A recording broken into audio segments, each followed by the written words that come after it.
Perkenalkan, nama saya Nurfa Isya, biasa dipanggil Ica, dari Fakultas Dakwah dan Komunikasi, jurusan Manajemen Haji dan Umroh.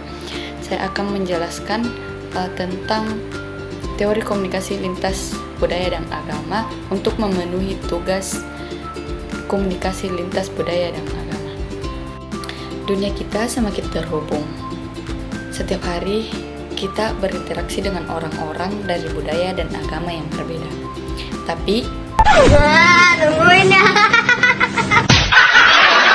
bagaimana kita bisa berkomunikasi secara efektif dan menghindari kesalahpahaman? Pada video ini, saya akan menjelaskan teori-teori kunci dalam komunikasi lintas budaya dan antar agama. Pertama, komunikasi lintas budaya. Komunikasi lintas budaya adalah tentang bagaimana orang dari latar belakang budaya berbeda saling berkomunikasi.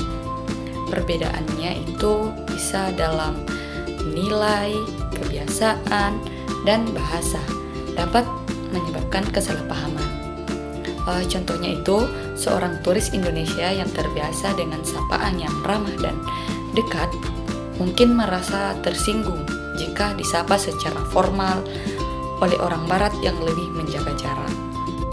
Teori-teori dengan visualisasi yang sederhana. Pertama itu teori adaptasi antar budaya.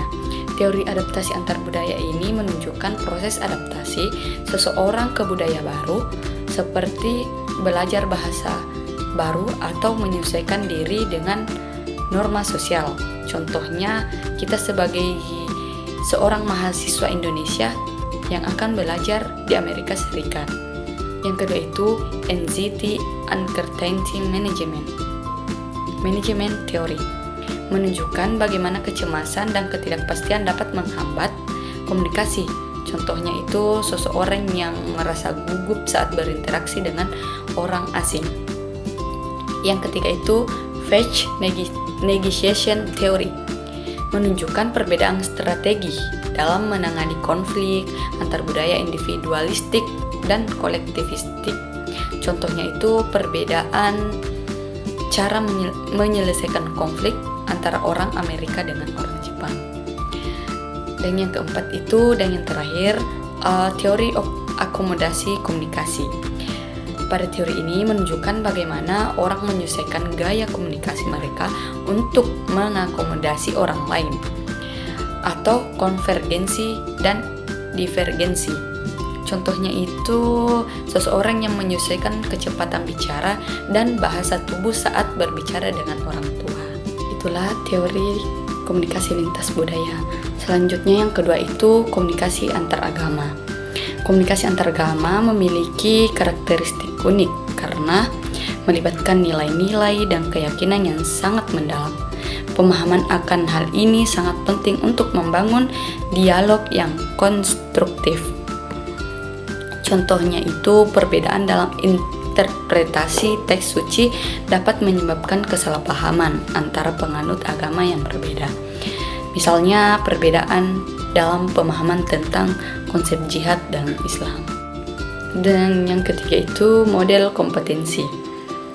Untuk berkomunikasi secara efektif lintas budaya dan agama, kita perlu mengembangkan kompetensi tertentu, termasuk sikap yang terbuka, pengetahuan yang luas, dan keterampilan komunikasi yang baik. Jadi, kesimpulan pada teori kali ini yaitu memahami teori-teori ini membantu kita membangun jembatan komunikasi yang kuat, menciptakan hubungan yang lebih harmonis dan hidup berdampingan secara damai dalam masyarakat yang semakin beragam. Baik, itulah sedikit pembahasan tentang komunikasi lintas budaya dan agama. Saya ucapkan terima kasih dan mohon maaf. Bye-bye.